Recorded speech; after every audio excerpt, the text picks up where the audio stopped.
And so in 1941, early in May, the Judenrat got the order from Mr. Schweikert to deliver every Jewish male between the age of 16 and 60 for deportation to a labor camp, with the exception of one male that could remain with each family. My father volunteered, and I went with him to leave my older brother, who was in a position at that point to help my mother and my sister, we thought.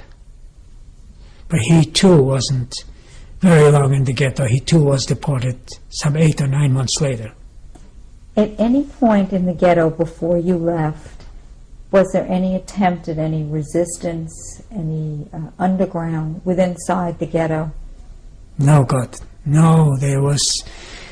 We were so weak, so powerless, so unsupportive from the outside that we had nothing to resist with. There were no guns. As you know, in Europe, it's not allowed for private people to have guns, especially at that time. Now it's perhaps much more liberal, but not those days. And there wasn't a single gun in any Jewish hand. Jews were not known to be fighters, were not known to threaten with guns or need guns for whatever purpose they are used today for. So we had really nothing except hope. Was there any type of institution within inside the ghetto at this point? For example, a hospital, a school? Did any institutions like that exist at all during the period that you were there inside? There was no hospital in Dobra at all. There was no physician, no medical doctor in Dobra. The nearest medical doctor was in Turek, which was some 15, 18 kilometers away from Dobra. There was nothing. There was a barber, so-called a felcher, who was a glorified barber that did everything. He said bankis, and someone had pneumonia, and it gave him Baldrian drops when he fainted, and these kind of homespun remedies. That's all that was available. There was nothing of that kind. So when actually did you volunteer to leave? What time of the year was this now? I'm talking about 1941, May of 1941, middle of May. What happened? Well, I was deported with my father. In a sense, I was hopeful that when they put us to work in a labor camp, they will have to support us with food if they want our labor. And maybe this is a rescue for my father and me, really, to be out of there. And of course, we had to say goodbye to our rest of the family. What was that? And my mother came and brought me a little bundle with some instruments that I had, dental instruments, for my first year of training, and insisted that I take those with me. And I said, Mom, what would I do with instruments? I am not even a dentist. I don't know how to function with these instruments. I have so little rudimentary skill that I wouldn't be able to use them at all. And she says, please take them, do me a favor, you know, like a Yiddish mama does. Please take them with you, you never know. And so I took these instruments with me. What were the instruments? Well, there were a couple of faucets, there were a couple of levers to extract teeth or extract roots from the teeth. There were a few excavators, there were a few explorers, a few drills, a few whatever elementary needs I had in the first year of training. And so when I came to the first camp, to Steineck, in the vicinity of Poznań, I kept these instruments under my pillow till someday someone was in need of a dentist and there was no dentist. I was very fortunate. I was fortunate I was lucky that there was no other person but I. And so I went into the first aid room, and sweating bullets on my forehead and my back, I extracted his tooth. And so I became known as the dentist. The first camp then you were taken to was called... Steineck. How did you get there? Well, we were transported by trucks, Louise, from Dobra to Turek. In Turek, there were other trucks that joined us. And then in Koło, which is another town north of Turek, there were other trucks that joined us. And when we came to the camp, we were a column of 16, 18 trucks. There were 1,040 people delivered to that one schoolhouse. This was fenced, this was with guards, and this was with gates. And there were dogs that escorted us in a no describable hostile manner to our barracks. How would you describe the barracks? What were they like? The barracks we were in the schoolhouse. In one schoolroom, which ordinarily was built for 40 students at most, we was 80 sleeping in this house, in this particular room. And our quarters that we slept on were simple shelves, just shelves, 4 stories high, 4 levels high. And as we were driven into this room 4 that my father and I were to be, we were trying to find a spot on these shelves. It was precious. Everyone ran to put his little rucksack that he had with him, his little satchel, so that he could claim this spot. And there was nothing on the higher shelf. We had to settle for the floor shelf. And that was the most undesirable spot to have, because you had to go down on your knees, you had to bend down with your head in order to slide in, and you slid in on your neck and on your ankles, on your elbows and on your knees. And so we made our home for a year in Steineck on this floor. And soon we were plagued by vermin, by lice, by fleas, in such a manner that it's hard to describe. In time, they grew so many of them that we could take them out in fists off the blankets. Was Steineck just a camp for men? Just male, yeah, just men. Did you work there? Yes. What kind of work did you do? We were brought, excuse me, to a Baustelle, which is workplace, where a German company by the name of Hoch- und Tiefbaugesellschaft was laying rails from west to east on bogs, waterlogged bogs, which we had to dry out by bringing from another area sand and soil in order to fill it in. That was our work for the next year. I was assigned, again, fortunately, I was assigned to the kitchen, because when I was transported, the administrator of the Jews to be delivered to Poznan, his name was Neumann, Dr. Neumann, and he saw me and he called me for some reason. And I don't know why, but he called me, he asked my name, and he asked me what I do. And there wasn't time to explain. You couldn't take time to explain. When you were called before a Nazi, you knew that nothing good is coming out of. So he asked me what I do. I said, I'm a dentist. I didn't say I'm a student, I'm a dentist. So he says, when you come to camp, you report to me. And I feared what will happen, what he'll do to me. My father said, well, he won't remember you even when he gets to camp. But anyhow, when we came to camp, he remembered me. And in the morning when we were supposed to go to work, he had already at that time chosen police, and one of the policemen by the name of Chaim Tran, who was also a town person of mine, he called that the dentist should report to, he didn't even know who he was calling, but he knew me. And the dentist should report to Dr. Neumann. Pardon me, and I reported to Dr. Neumann, and Neumann put me aside and put me in charge of the first group of 400 to go to this Hoch- und Tiefbaugesellschaft, to lead the Kolonne, so-called Kolonne, which is a group in German. And so I did, but when we came to the workplace, they assigned each one to different foremen, and I was assigned to the kitchen to bring water from a well with another man. And that's what our work was.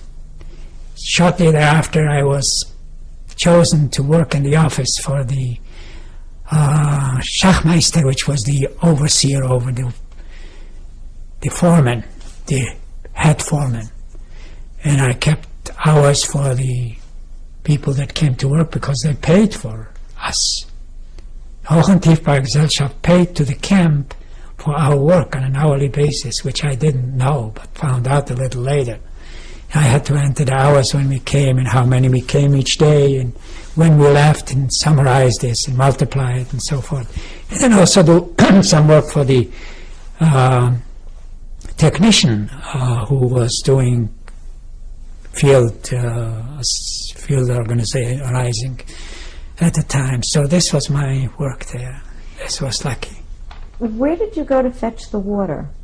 Into the woods, just about a mile and a half away from the kitchen. It was a field kitchen, sort of like an army kitchen, an open space, with two cauldrons where we were giving, the kitchen was for us for soup.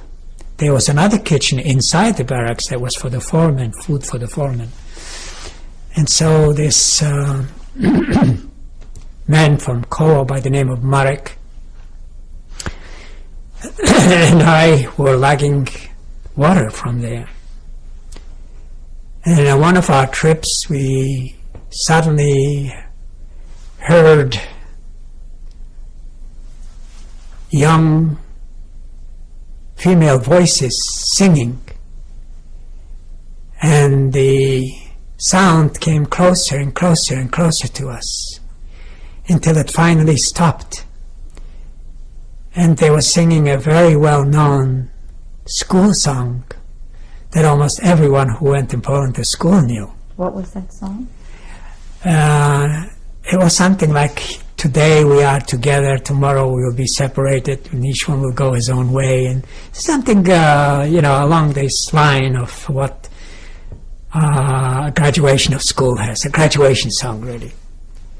And so I sat, and I kept my eyes closed. I just was hoping that it wasn't a dream, that this was real, and that it will repeat itself, and that I'll hear the song again. But when I opened my eyes, there were 5 young ladies, young girls, looking at us. And inquisitively they came over to us and asked who we were, what we're doing here. This was the first labor camp in the region of Poznan. There was one camp that was established shortly before us, about a month before us, in Poznan itself at the stadium. But this was outside Poznan, something like 20 kilometers outside Poznan. And they have never seen, Poznan wasn't very Jewish. In fact, these girls, except for one, didn't even know what a Jew is or have seen a Jew. They were small town girls. And they worked in a nursery, in a garden nursery there. And they left with us the luncheon that they had. When they heard what we have gone through the last 2 days when we were inducted in this camp, and how we were treated, how badly, and what they're doing with us. And they took such pity on us that they brought us food every day. And we carried it back to the Baustelle, to the workplace, and during lunchtime we divided it as much as we could among the inmates. However, one of them was very interested in me. And she asked me whether I can come back a little later. She would like to see me. And so we established a kind of a boy and girl relationship. She was about my age, perhaps a year or two younger. Her name was Zashina. And she became the other fortune that helped me survive. She followed me from camp to camp. She brought me food. She brought me medicine when I needed it. She even offered to hide me should my father and I decide to escape. Until I came to Auschwitz. There, she could not see me anymore. Nor did I see her after the war anymore. So you were able to leave the camp every day and meet with her? We were leaving the camp, and our walking time was approximately an hour. It was like 6 or 8 kilometers from camp, and we were returning every night to camp. We had guards with us that accompanied us to camp and back. They were Polish guards. They were not Germans. They were Polish, but they were in German service.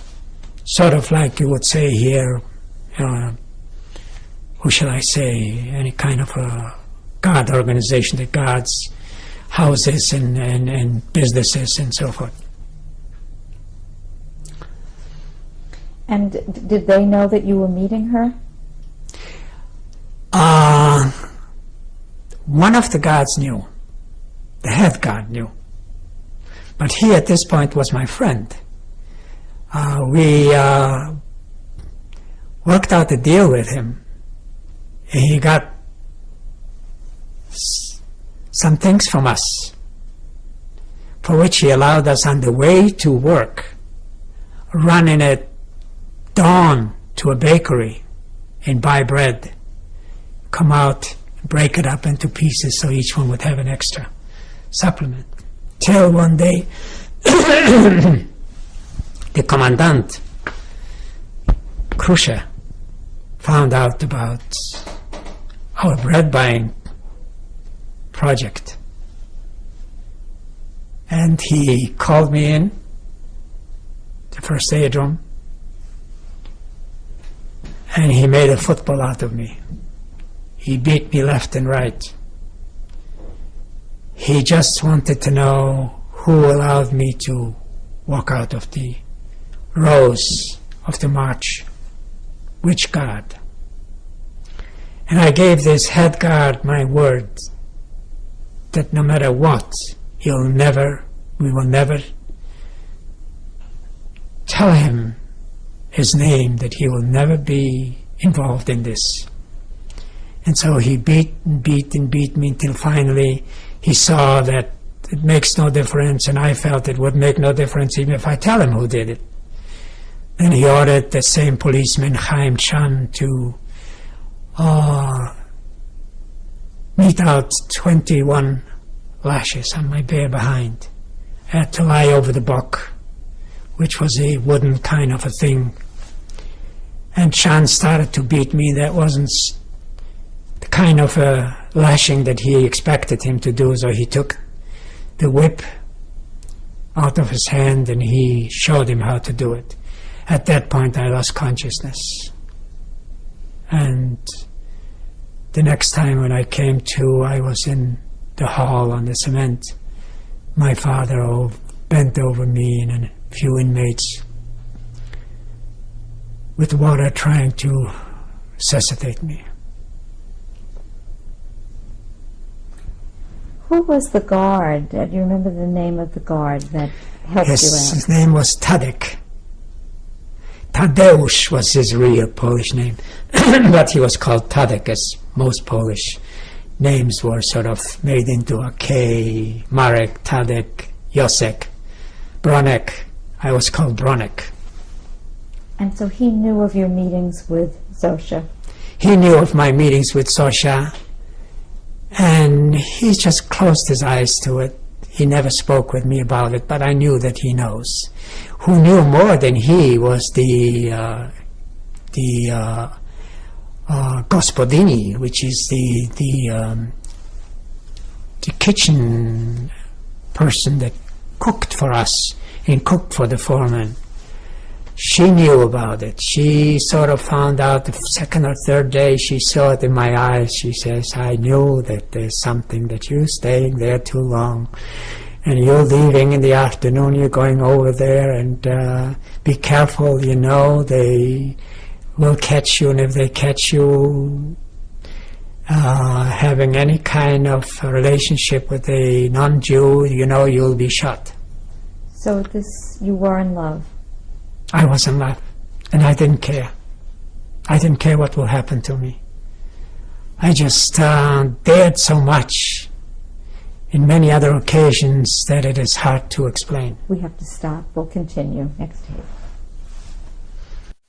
Tape number 4, survivor is Benjamina Jacobsa. The date is July 16th, 1996. We left off on the last tape talking about Steineck, the camp that you were in, and your relationship with Zosha, the woman you met when you went to gather water every day. Is there anything else that you'd like to say about Zosha? Well, I just want to add that I tried to find her after the war was over, and closest I came is to find that she was deported from Poznan as a slave laborer to some city. They thought it was Dresden. Dresden was one of those cities that was very heavily bombarded in the last months of the war, and she never came back, nor has their family, could I found their family. I did not go back to Poznan personally because of what happened in Kielce at the time. As you well probably know, there were 70 Jews who returned to Kielce that were slaughtered after the war, after the Holocaust, after so many have lost their lives just because they were Jews. What kind of dreams did you have with Zosha when you met with her? What did you talk about with regards to the future? Oh, we talked about what a young man and a young boy and a young girl would talk about. We talked about American movies, we talked about school, we talked about books, we talked about life, we talked about each one about his own life to one another, and what it was like, and what they experienced, and what they knew, how their life was. And people that are in love don't need to have a special subject to talk about. They just can say hello and how are you and I love you and this and that is just so precious and so ample that you don't need to discuss things.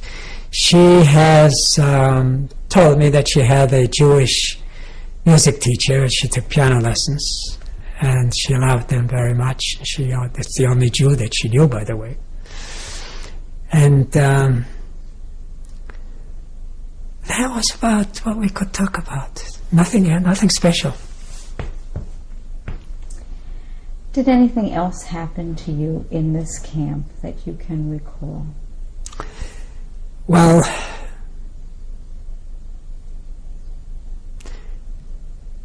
I ought to talk about how our people were treated and how hard they worked and how many lost their life in the bogs, especially when winter came, the winter of 1941 and 42, when they were depleted, they were weak, and oftentimes just able to barely get to work, when they were put into these difficult places to push trolleys and to shovel sand and soil, and each one was 18 to 20 pounds of weight, no less, because if you took less than a full shovel you were mistreated. And they did it till they fell, and when they fell we carried them back in stretchers. No one has ever been revived. there was no medical personnel in the camp to know how to revive one. They just were left in the first aid room till they died. And so when we were transferred to Guttenbrunn in 1942, when I escaped the threatened hanging by Khrushchev, we have lost approximately 20% of the people that we had. And they were replaced with new prisoners, with new people brought from other ghettos. Didn't matter. All they needed is a phone call and there would be as many Jews as the Lagerführer wanted. This wasn't about work as much as it was about the first level of destruction. So let me make sure I understand. You remained in Steineck for a year, is that correct? Yes. Did you practice at all any dentistry in Steineck? Well, practice would be a little overstated. I was available. I did not officially have any excuse from not working. I had to go every day to work. But after work, when I came to camp and someone needed a dentist, I was called, and I was just limited to extractions because I had nothing else to do. Was it on inmates and Only on Germans? inmates in the first camp. Only on inmates. Then what happened? What were the circumstances that you left this camp, and where did you go? Okay, the circumstances were such. After Khrushchev has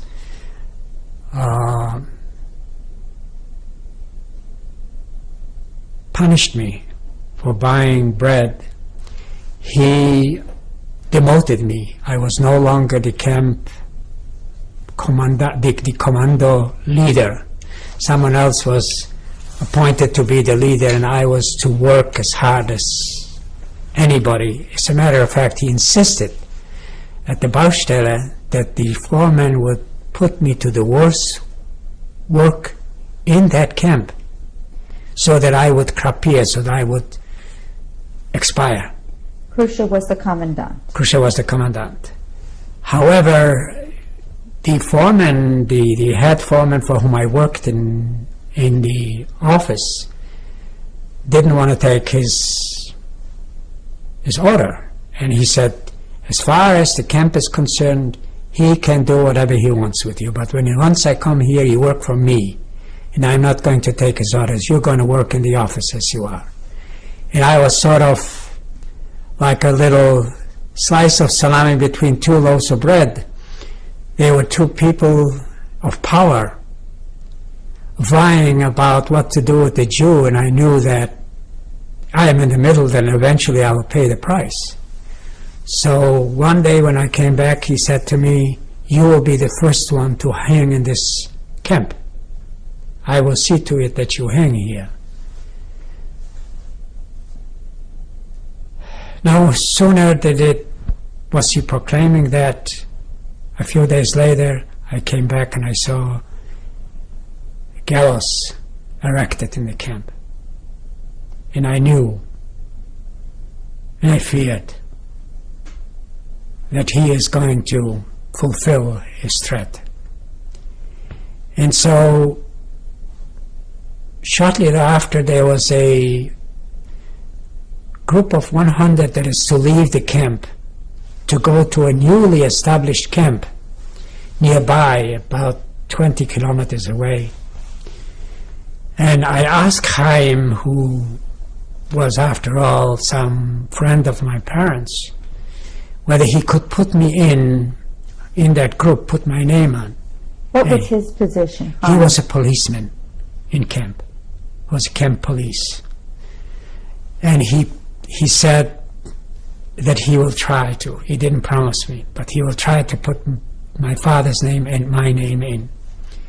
And so on the morning that these 100 inmates were being assembled, my name and the name of my father were among.